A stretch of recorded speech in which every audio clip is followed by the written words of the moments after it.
मैं वर्षा स्वागत करती हूँ आप सबका एक बार फिर से आपके अपने चैनल SLH अकेडमी पर। और आज है 20 दिसंबर और आज के करंट अफेयर्स के बारे में मैं आपको बताने वाली हूँ।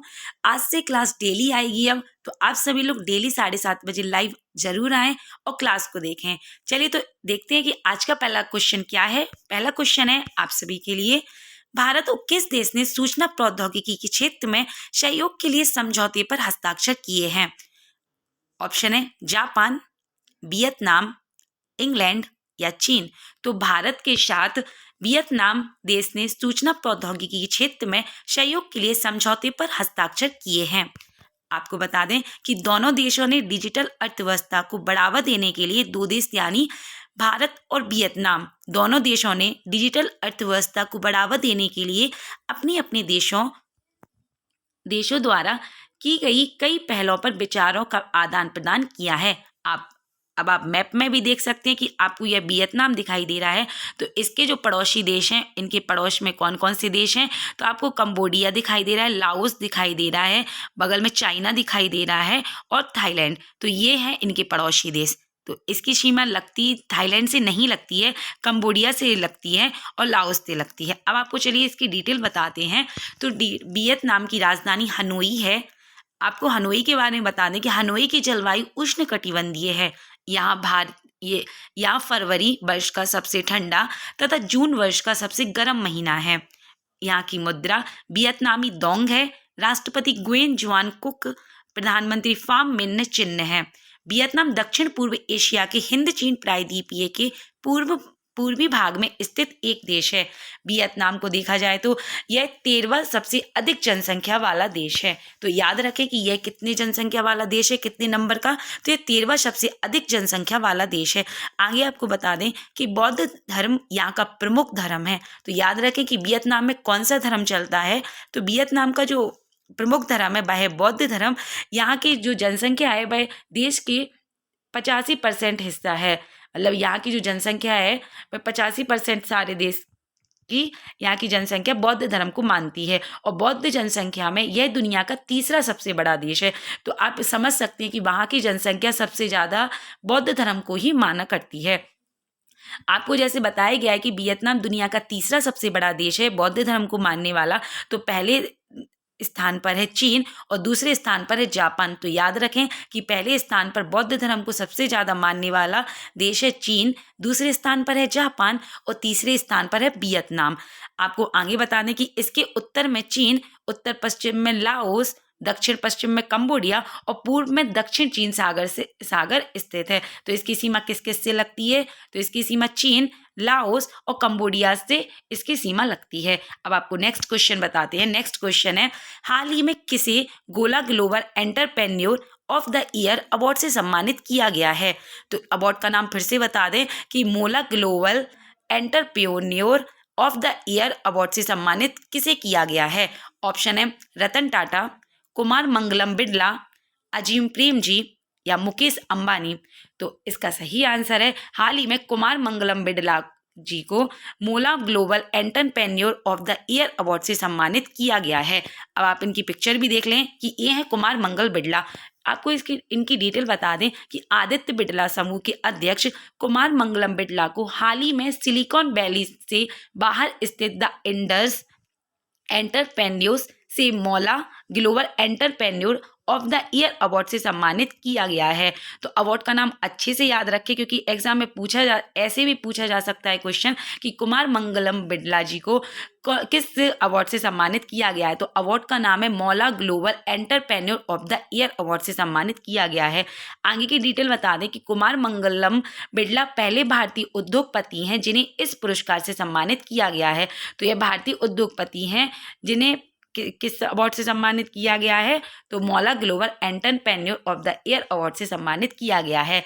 आपको इनकी डिटेल बता देते हैं और भी कि कुमार मंगल बिड़ला एक भारतीय उद्योगपति और आदित्य बिड़ला ग्रुप के अध्यक्ष हैं। भारत में इनकी कंपनियों में शामिल हैं, वह नाम अच्छे से सुनते जाएं, Grasim, Hindalco, UltraTech cement, Aditya Birla Nuvo, Idea Cellular, Aditya Birla retail और कनाडा में आदित्य बिड़ला मिनिक्स और Birla Institute of Technology and Science के वे कुलाधिपति हैं। आपको इनके और बता दें कि कुमार मंगलम बिड़ला वोडाफोन आइडिया के विलय के बाद बनी नई कंपनी वोडाफोन आइडिया, जैसे वीआई का टैग दिया गया है, जैसे वीआई बोलते हैं अभी, तो वोडाफोन आइडिया लिमिटेड के अगस्त 2018 के चेयरमैन चुने गए हैं। तो याद रखें। अब नेक्स्ट क्वेश्चन है आप सभी के लिए। नेक्स्ट क्वेश्चन बता दें आपको, भारतीय प्रतिस्पर्धा आयोग ने हाल ही में किसे ई कॉमर्स कंपनी पर 200 करोड़ रुपए का जुर्माना लगाया है? ऑप्शन है अमेजन, फ्लिपकार्ट, स्नैपडील या पेटीएम। तो हाल ही में भारतीय प्रतिस्पर्धा आयोग ने हाल ही में अमेजन ई कॉमर्स कंपनी पर 200 करोड़ रुपए का जुर्माना लगाया है। आपको डिटेल बता दें, भारतीय प्रतिस्पर्धा आयोग ने हाल ही में ई कॉमर्स कंपनी अमेजन पर 200 करोड़ रुपए का जुर्माना लगाया है। तो याद रखें कि किस कंपनी पर, ई कॉमर्स कंपनी पर 200 करोड़ का जुर्माना लगाया है, तो किस कंपनी पर? अमेजन पर। सीसीआई ने फ्यूचर रिटेल लिमिटेड की एक इकाई फ्यूचर कूपन के साथ 2019 के अमेजन सौदे को भी निलंबित कर दिया है। अमेजन पर यह जुर्माना मंजूरी प्राप्त करते समय तथ्यों को छुपाने के लिए लगाया गया है। अब आपको अमेजन से रिलेटेड कुछ इंपॉर्टेंट पॉइंट बता दें कि इसकी स्थापना 5 जुलाई 1994 को हुई थी। मुख्यालय वॉशिंगटन डीसी, संयुक्त राज्य अमेरिका में है और अमेजन के सीईओ एंडी जेसी हैं। अब नेक्स्ट क्वेश्चन है, निम्न में से किस मंत्रालय के अंतर्गत कार्यरत software technology parks of India का महानिदेशक के रूप में अरविंद कुमार को शामिल किया गया है? ऑप्शन है शिक्षा मंत्रालय, जनजाति मंत्रालय, इलेक्ट्रॉनिक और सूचना प्रौद्योगिकी मंत्रालय या संस्कृति मंत्रालय। तो इसका सही आंसर है इलेक्ट्रॉनिक और सूचना प्रौद्योगिकी मंत्रालय के अंतर्गत कार्यरत software technology parks of India का महानिदेशक के रूप में अरविंद कुमार को शामिल किया गया है। अब आपको इनके बारे में, तो आप इसका सही आंसर है इलेक्ट्रॉनिक और सूचना प्रौद्योगिकी मंत्रालय में इन्हें शामिल किया गया है। अब इनकी डिटेल बता दें कि इलेक्ट्रॉनिक और सूचना प्रौद्योगिकी मंत्रालय के अंतर्गत कार्यरत software technology parks of India का महानिदेशक के रूप में अरविंद कुमार को शामिल किया गया है। यह STPI उपभोक्ता प्रौद्योगिकी डोमेन में 25+ उद्यमिता केंद्र लॉन्च करके तकनीकी उद्यमिता और नवाचार की संस्कृति को बढ़ावा दे रहे हैं। आपको इनके और डिटेल बता देते हैं कि इलेक्ट्रॉनिक और सूचना प्रौद्योगिकी मंत्रालय भारत के केंद्र सरकार की एक कार्यकारी संस्था है। यह संचार एवं सूचना प्रौद्योगिकी मंत्रालय को ही विभाजित कर निर्मित एक स्वतंत्र मंत्रालय स्तरीय संस्था है। अब आपको बता दें कि इलेक्ट्रॉनिक और सूचना प्रौद्योगिकी मंत्रालय की स्थापना 1991 में हुई थी और इसका मुख्यालय नई दिल्ली में स्थित है। नेक्स्ट क्वेश्चन है, निम्न में से किसने हाल ही में बच्चों के लिए कोवोवैक्स वैक्सीन के आपातकालीन उपयोग को मंजूरी दे दी है? ऑप्शन है यूनेस्को ने, विश्व बैंक ने, नीति आयोग ने या विश्व स्वास्थ्य संगठन ने। तो विश्व स्वास्थ्य संगठन ने हाल ही में बच्चों के लिए कोवोवैक्स वैक्सीन के आपातकालीन उपयोग को मंजूरी दे दी है। तो याद रखें कि किसने मंजूरी दे दी है, तो विश्व स्वास्थ्य संगठन ने हाल ही में कोवोवैक्स वैक्सीन, नाम याद रखें कि किस वैक्सीन को, कोवोवैक्स वैक्सीन के आपातकालीन उपयोग को मंजूरी दे दी है। अब आपको बता दें कि विश्व स्वास्थ्य संगठन ने हाल ही में बच्चों के लिए कोवोवैक्स वैक्सीन के आपातकालीन उपयोग को मंजूरी दे दी है।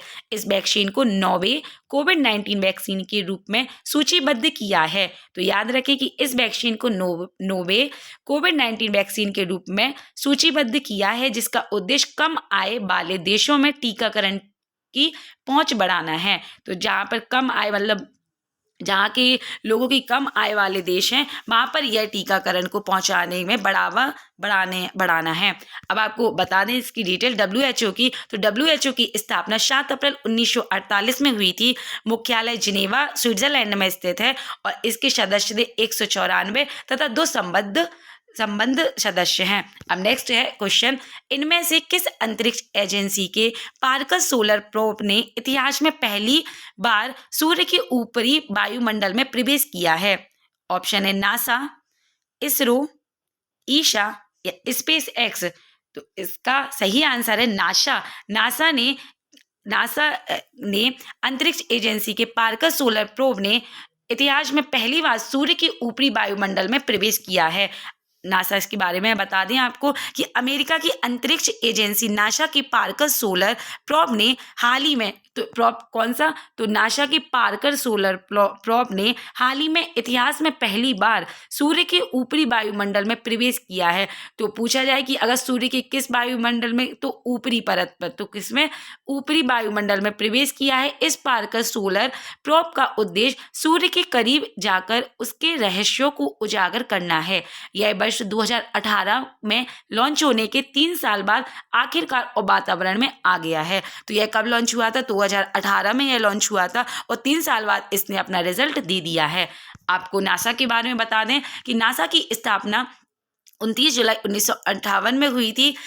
नासा का मुख्यालय वॉशिंगटन डीसी संयुक्त राज्य अमेरिका में है। नासा के जो संस्थापक है वह दवाइट डेविड आइजनहावर हैं। नासा की full form national aeronautics and space administration है। तो नासा की फुल फॉर्म याद रखें, फिर से बता देती हूँ एक बार कि नासा की फुल फॉर्म है national aeronautics and space administration. Next question है अब आप सभी के लिए, भारतीय रिजर्व बैंक ने हाल ही में किस बैंक पर नियामक अनुपालन में कमियों के लिए जुर्माना लगाया है? ऑप्शन है ICICI बैंक ने, बैंक बड़ौदा या केनरा बैंक या यस बैंक। तो भारतीय रिजर्व बैंक ने हाल ही में ICICI बैंक पर नियामक अनुपालन में कमियों के लिए जुर्माना लगाया है। आपको इनकी डिटेल बता दें अब इसकी। भारतीय रिजर्व बैंक ने हाल ही में ICICI बैंक पर नियामक अनुपालन में कमियों के लिए 30 लाख रुपए का जुर्माना लगाया है। तो कितने लाख रुपए का जुर्माना? तो याद रखें कि ICICI बैंक पर 30 लाख रुपए मतलब इनकी कमियों पर, अनुपालन की कमियों पर 30 लाख रुपए का जुर्माना लगाया है। किसने लगाया? तो रिजर्व बैंक ने लगाया है, जबकि पंजाब नेशनल बैंक पर 1.8 करोड़ रुपए का जुर्माना लगाया है। PNB पर शेयरों को गिरवी रखने से संबंधित बैंकिंग विनियमन अधिनियम 1949 के प्रावधानों के उल्लंघन कर जुर्माना लगाया है। तो याद रखें कि रिजर्व बैंक ने जुर्माना लगाया किस बैंक पर? तो ICICI बैंक पर, और कितने रुपए का? तो 30 लाख रुपए का जुर्माना लगाया है। अब ICICI बैंक के बारे में बता दें आपको। ICICI बैंक भारत की प्रमुख बैंकिंग एवं वित्तीय सेवा संस्थान है। पहले पूरा नाम industrial credit and investment corporation of India है। तो फुल फॉर्म याद रखें। यह भारत का तीसरा सबसे बड़ा बैंक है। ICICI बैंक की स्थापना 1994 में हुई थी। ICICI बैंक का मुख्यालय बड़ौदा में है और इनके CEO संदीप बख्शी हैं और इसकी फुल फॉर्म है industrial credit and investment corporation of India है। नेक्स्ट क्वेश्चन है, व्हाट्सएप ने हाल ही में भारत में कितने गांवों के लिए डिजिटल भुगतान उत्सव की घोषणा की है? ऑप्शन है 200 गांवों के लिए, 300 गांवों के लिए, 400 गांवों के लिए या 500 गांवों के लिए। तो व्हाट्सएप ने हाल ही में 500 गांवों के लिए, भारत में 500 गांवों के लिए डिजिटल भुगतान उत्सव की घोषणा की है। तो याद रखें कि अभी अगर एग्जाम में ऐसे भी क्वेश्चन पूछा जा सकता है कि हाल ही में 500 गांवों के लिए डिजिटल भुगतान उत्सव की घोषणा किसने की है? तो याद रखें व्हाट्सएप ने 500 गांवों के लिए डिजिटल भुगतान उत्सव की घोषणा की है। आपको अब इस डिटेल बता दें कि व्हाट्सएप ने हाल ही में भारत में 500 गांवों के लिए डिजिटल भुगतान उत्सव की घोषणा की है। यह उत्सव एक पायलट कार्यक्रम है जो व्यक्तियों और व्यवसायों को सशक्त बनाने के लिए डिजिटल भुगतान को बढ़ावा देता है।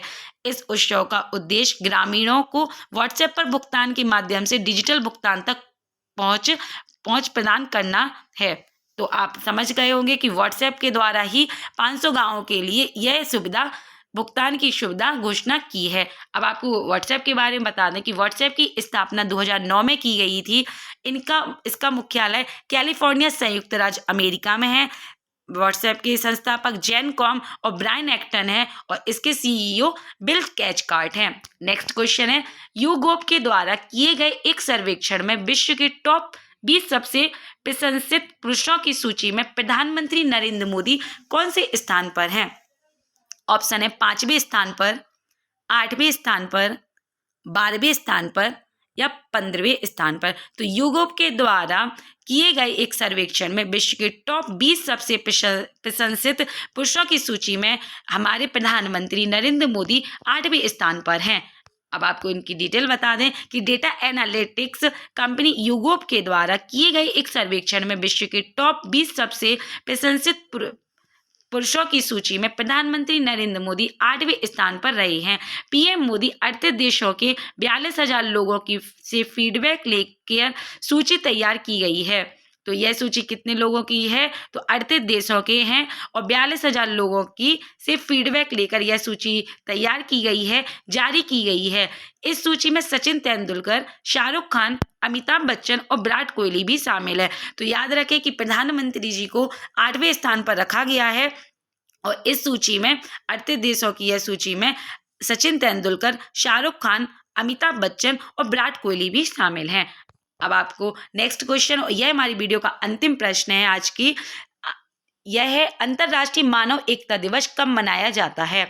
ऑप्शन है 15 दिसंबर, 22 दिसंबर, 21 दिसंबर या 20 दिसंबर। तो अंतर्राष्ट्रीय मानव एकता दिवस प्रतिवर्ष 20 दिसंबर को मनाया जाता है। अब आपको बता दें कि अंतर्राष्ट्रीय मानव एकता दिवस क्यों मनाया जाता है, इसका उद्देश्य क्या है? तो इसका उद्देश्य लोगों को विविधता में एकता का महत्व बताती हुई जागरूकता फैलाना है। इस दिन विभिन्न देश अपनी जनता के बीच शांति, भाईचारा, सौहार्द और एकता के संदर्भ का प्रसार करते हैं। 22 दिसंबर 2005 को संयुक्त राष्ट्र महासभा ने विश्व भर में एकता का संदेश देने के लिए प्रति वर्ष 20 दिसंबर को इस दिवस को मनाने की घोषणा की थी। तो याद रखें कि अंतर्राष्ट्रीय मानव एकता दिवस पहली बार इसकी घोषणा कब की थी? तो 22 दिसंबर 2005 को इसकी घोषणा की थी और तब से ही यह प्रतिवर्ष 20 दिसंबर को मनाया जाता है। तो दोस्तों, यहाँ आज की हमारी वीडियो समाप्त होती है। यदि आपको वीडियो पसंद आई हो, क्वेश्चन पसंद आए हो, तो प्लीज़ वीडियो को लाइक करें, कमेंट करें, शेयर करें, चैनल को